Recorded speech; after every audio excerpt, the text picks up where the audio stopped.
ناظرین گرامی، السلام علیکم ورحمۃ اللہ وبرکاتہ۔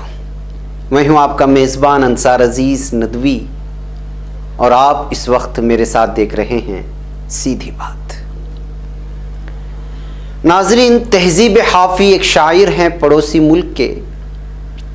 انہوں نے پتہ نہیں کس کو تصور میں لے کر یہ اشعار کہے تھے یا پھر غزل کہی تھی، مگر میں چاہتا ہوں ماہ رمضان کی آمد اس کٹھن مرحلے میں دیکھتے ہوئے گزرے ہوئے رمضان کے ایام کو تصور میں لوں اور حالیہ دلی احساس کا بیان کچھ اس انداز میں کروں کہ لبوں سے لفظ جھڑے، آنکھ سے نمی نکلے، کسی طرح تو میرے دل سے بے دلی نکلے۔ میں چاہتا ہوں پرندے رہا کیے جائیں، میں چاہتا ہوں تیرے ہونٹ سے ہنسی نکلے، میں چاہتا ہوں کوئی مجھ سے بات کرتا رہے، میں چاہتا ہوں کہ اندر کی خاموشی نکلے، میں چاہتا ہوں مجھے طاقچوں میں رکھا جائے، میں چاہتا ہوں جلوں اور روشنی نکلے، میں چاہتا ہوں تیرے ہجر میں عجیب ہو کچھ، میں چاہتا ہوں چراغوں سے تیرگی نکلے، میں چاہتا ہوں تجھے مجھ سے عشق ہو جائے، میں چاہتا ہوں کہ صحرا سے جل پری نکلے، میں چاہتا ہوں مجھے کوئی درد دان کرے، شدید اتنا کہ آنسو ہنسی خوشی نکلے۔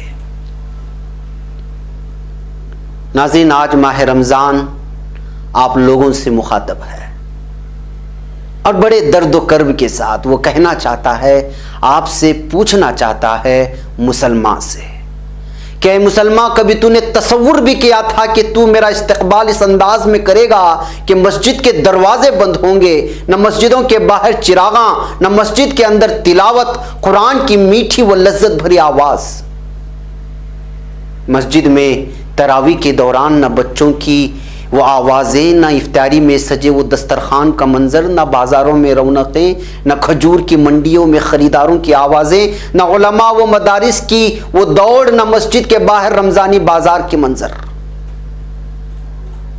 گھر میں عید کے لیے کیا خریدے اور کیا نہ خریدے کی باتیں، نہ نئے نئے ڈیزائن کپڑوں کی بازار میں آمد کی باتیں۔ کہاں ہے ان کروڑہا حفاظ کرام کی آوازیں جو ایک ریاست سے دوسری ریاست، ایک ملک سے دوسرے ملک، ایک گاؤں سے دوسرے گاؤں سینکڑوں کلومیٹر کا سفر طے کر کے نمازیوں کی، روزے داروں کی تشنگی مٹانے آتے تھے؟ سب بند ہے۔ اپنے اپنے گھروں میں ایک بیماری نے تمہیں اتنا لاچار کیا کہ وقت کے سپر پاور گھٹنے ٹیکنے پر مجبور ہو گئے۔ یہ سائنسی دنیا کہتی ہے ویکسین نہیں بنا، بننے میں وقت لگے گا، کب بنے گا پتہ نہیں، کون بنائے گا اس کا بھی علم نہیں، مگر یاد رکھنا میں رمضان جو تمہارے لیے ہمیشہ برکتوں کا، رحمتوں کا، جنت و جہنم کی خلاصی کا پیغام لے کر آتا ہوں، سکون و عافیت کی زندگی کے ساتھ مرجھے ہوئے چہروں پر نور کا جلوہ لاتا ہوں، آج بھی میں وہی رمضان ہوں۔ میری یہی خصوصیتیں ہیں، مگر تمہارے اعمال نے تمہارے رب کو ایسے ناراض کر رکھا ہے کہ جس کی کوئی انتہا نہیں۔ میں وہی رمضان ہوں، مگر اس بار رحمتوں کے ساتھ، برکتوں کے ساتھ، بہت ساری اپنی خصوصیتوں، بشارتوں کے ساتھ تمہارے لیے سامان عبرت بھی لایا۔ آؤ میں تمہیں بتاؤں تم نے اپنے اعمال کے بدولت آخر کیا کھویا ہے۔ اے انسان، تو جانتا ہے ہر طرف سناٹا ہے، نفسا نفسی کا عالم ہے، اس خاموش دنیا میں کوئی آواز لگا رہا ہے اور پوچھ رہا ہے پوری دنیا سے، اے وقت کے فرعونوں، نیوکلیئر پاور پر اترانے والوں، دنیا کو نیست و نابود کرنے والے ہتھیار تیار کر کے عراق، شام، فلسطین، افغانستان، یمن، لیبیا اور دیگر کمزور ملکوں پر آزمانے والوں، نہتوں کو مارنے والوں، کروڑہا کروڑ بچوں کو بے موت مارنے والوں، مذہب کے نام پر لڑنے والوں، مسالک اور فرقوں کے نام پر خون کی ہولی کھیلنے والوں، طبی شعبے میں اترانے والوں، سائنس کے نام پر چاند کو فتح کر کے اترانے والوں، سمندر کی تہوں میں بارود کے ڈھیر جمع کرنے والوں،